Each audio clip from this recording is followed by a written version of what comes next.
Got three master's degrees, as I understand it. Talk to us a little bit about why education is important to you and how it's influenced your writing. You're watching the Spotlight Network, starring Hollywood's newsman, And if you were just Logan trying to Crawford. investigators, they now believe a single member. He works with TV and film legends. And now, Logan's shining the spotlight on the world's top emerging authors and creators. International were abducted. This is Spotlight with Logan Crawford, streaming on Roku, Apple TV, and Amazon Fire TV.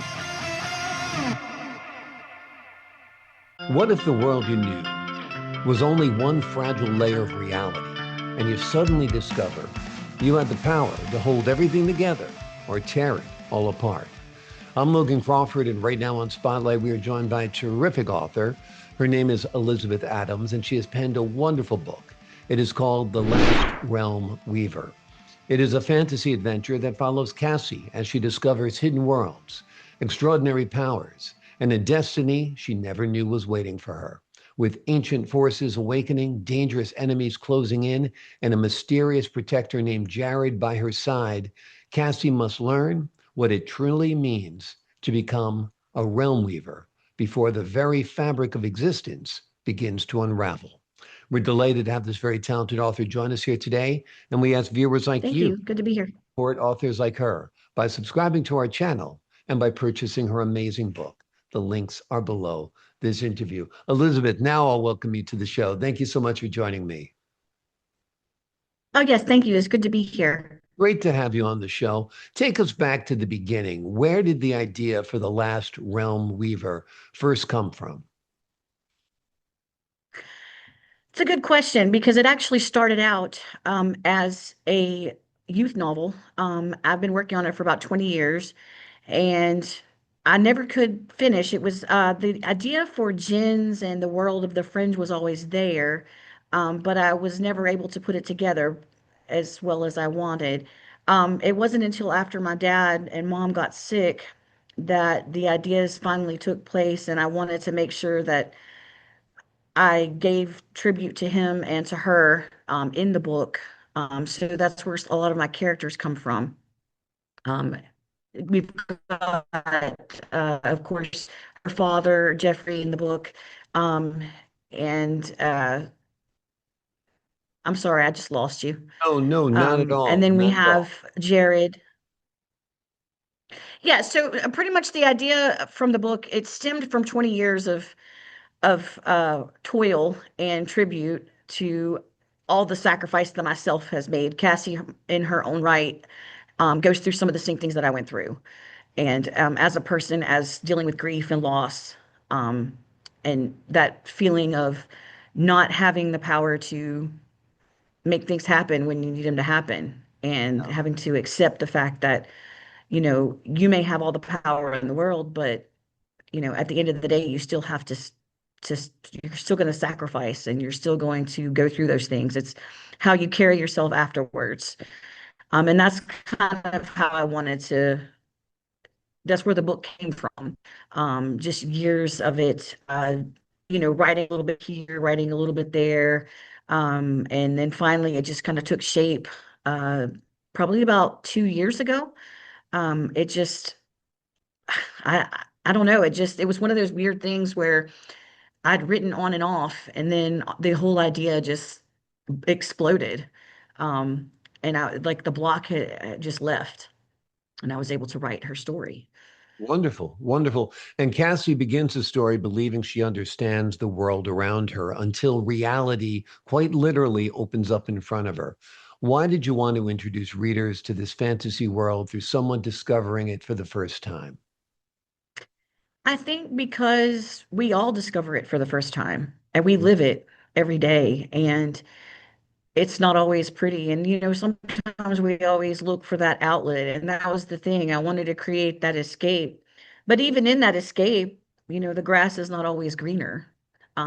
It's how you carry yourself, how you're able to overcome those things. And that was a huge part of this book. Yes, it's a fantasy. Yes, there is a love interest in the book, but it's just overcoming those sacrifices, being able to take reality that you're given and escape from it, but realize that maybe that escape, things could be worse. Exactly, just like real life. We deal with what we're dealt with, and Exactly. escaping sometimes isn't the answer. What exactly is a realm weaver?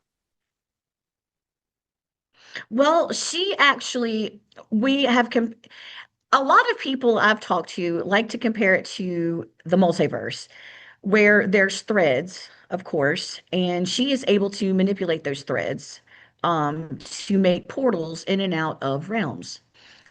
So she's able to weave realities in that sense. I guess you kind of think we just watched Back to the Future and they talked about the timelines and things of that nature, but it's almost like she's got the ability to spin timelines um, and to build those things, to build those weaves, and the weave itself is reality. So that's what she does. Talk to us a little bit about Jared, a mysterious, powerful, and fiercely protective of Cassie. Yeah, and it's funny, Jared's character, he didn't start out even wanting to go. But his character, here he is, he's tasked with waiting for this girl. He's waiting for her for 100 years. Thinking that all is forgotten. What's going on? Why am I waiting here? And then that's another testament to his, I guess you would say, his dignity, his ability for patience, having to wait through all of that for this human, well, who appears to be human, who he thinks is human. And so he waits for her, and his character, you know, he starts out not wanting anything to do with her per se, just realizing that she is. But then they have this ultimate connection when they meet, and that particular connection causes things to bloom, and he becomes her protector and her trainer, and throughout the book, and that becomes paramount for her because she falls in love with him. Absolutely, absolutely. Have you envisioned this book as part of a series, perhaps?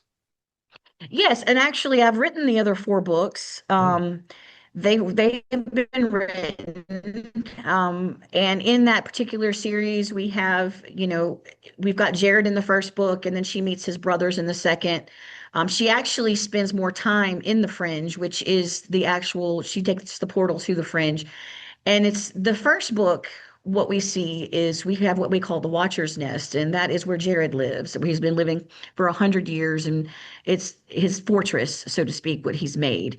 And so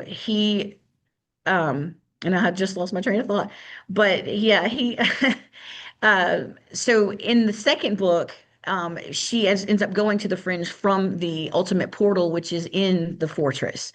Um, and then, of course, in the third book, in the fourth book, we've got, political turmoil in the Fringe, and you've got the Neziak through all of this, which is the underlying um, evil, which is trying to escape its confinement. So all of that's addressed in the next of, four books. I say four, but it's a total of four. wonderful, wonderful. Well, that's more to look forward to for sure. And have you envisioned this series as a TV series or a series of films, perhaps? Absolutely. Like, what author would not Yeah. envision their work on the screen, right? Yeah. We've actually written two scripts for book one and book two. And of course, that's always a waiting game. You're always waiting to see if that gets picked up. But me and Kendall's Book Publishing have created that script. And hopefully it'll be something that we do get to see on camera. I've read the scripts. They are very good. They really incorporate everything that I wanted to incorporate with the fortress, the imagery, the turmoil. So they did a really good job with that. Awesome. Awesome. Well, I think it would be a great TV series or a series of films because it's got great characters, great locales, great world creation as well. And I think would be fascinating. So, Hollywood, if you're listening, here's a series of books that are ready to go. Wonderful. When folks are done reading these stories, obviously they'll be entertained, but is there a message or a meaning behind them that you want people to understand and grasp?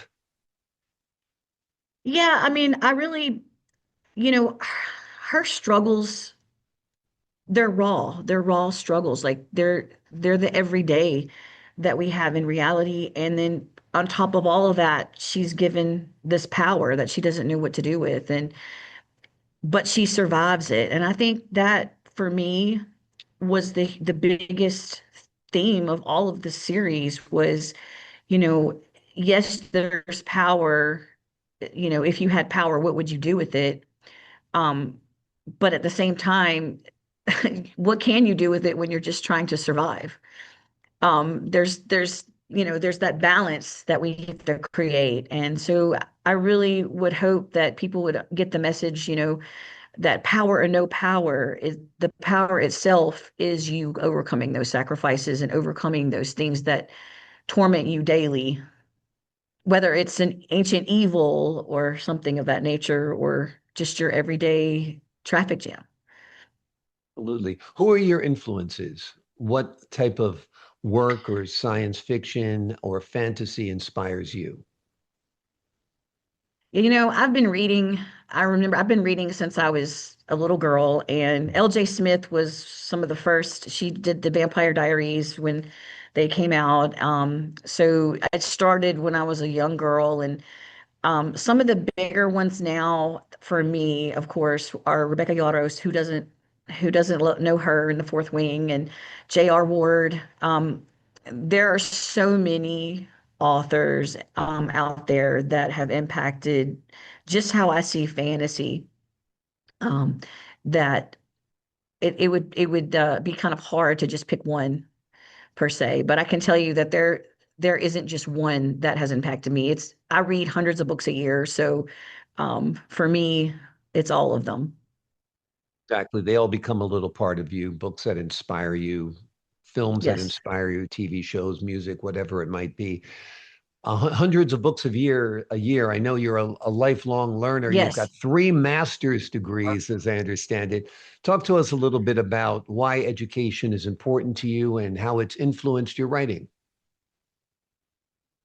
Yes, well, as an educator for 20 years, education has always been in the background.